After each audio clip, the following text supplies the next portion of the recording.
Hi అండి అందరికీ. ఈరోజు ఆవకాయ పెడుతున్నామండి. కొత్త ఆవకాయ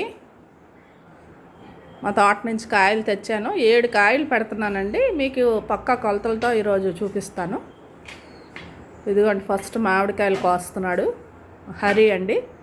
మా లక్ష్మి వాళ్ళ బాబు కొంచెం కష్టపడుతున్నాడు, కోయలేకపోతున్నాడు.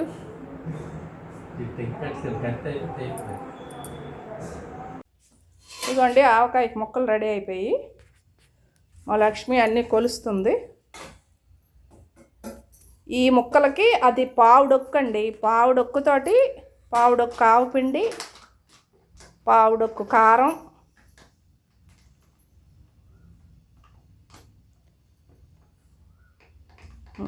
సరిపోతుంది.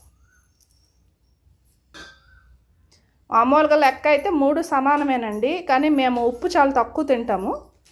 ఆ డొక్కు సగం ఉప్పు వేయి లక్ష్మి, ఇంకొంచెం వేయి, హాఫ్ కేజీ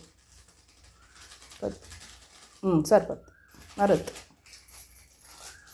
అంతేనండి. మామూలుగా అయితే అన్నీ సమానమేనండి కొలతలు, కానీ మేము ఉప్పు తక్కువ తింటామని నేను తగ్గించాను. ఫస్ట్ ఇందులోని ఆయిల్ వేయాలండి. తర్వాత ముక్కలు వేయి. అది ఇందులో కొద్దిగా ఇంగువ,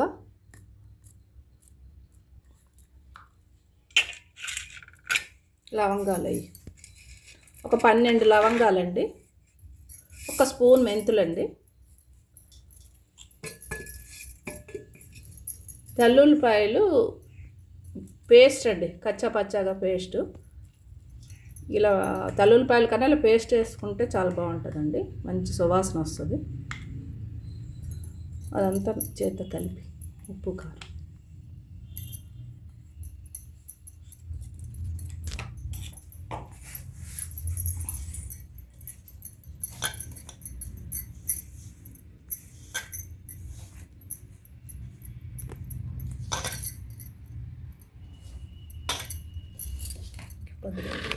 పొర వేయాలి.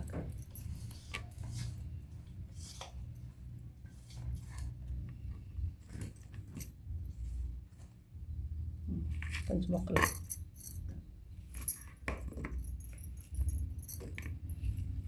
మరో పొర,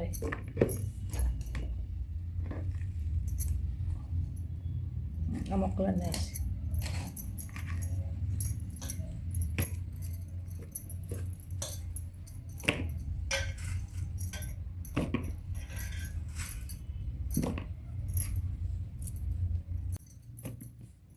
అదంతా వేసి పౌడర్.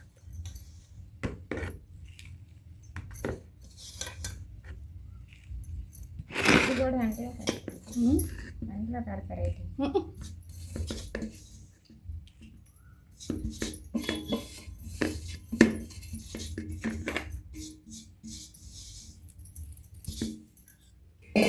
దీనికి ఒక 1/2 కేజీ వరకు నూనె పడుతుందండి.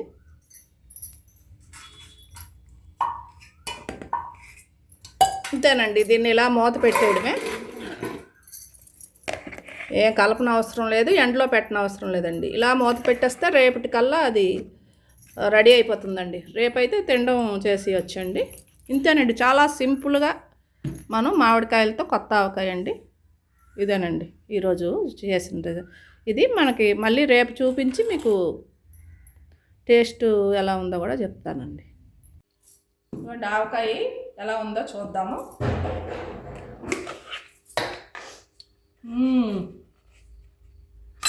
అబ్బా, స్మెల్ అయితే అదిరిపోతుందండి. చూడండి ఎలా వచ్చిందో, నూనె అంతా పైకి.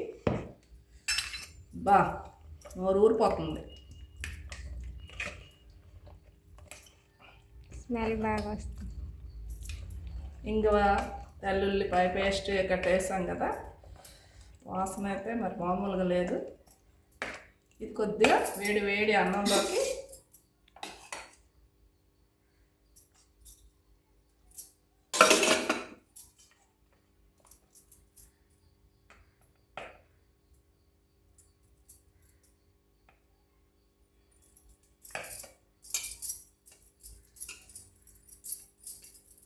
నోట్లోంచి నీళ్ళు ఊరిపోతున్నాయండి.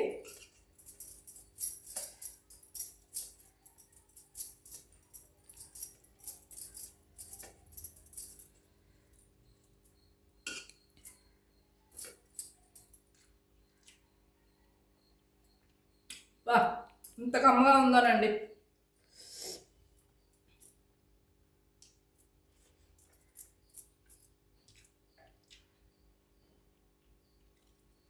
అదిరిపోయింది అసలు, మామూలుగా లేదు.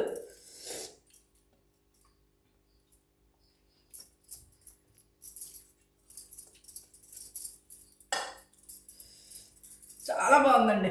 ఒక్క ముద్ద తింటుంటే స్వర్గం కనిపిస్తుంది. చాలా టేస్టీగా ఉందండి. మీరు కూడా ఈ కొలతలతో ట్రై చేయండి, చాలా బాగా వస్తుందండి.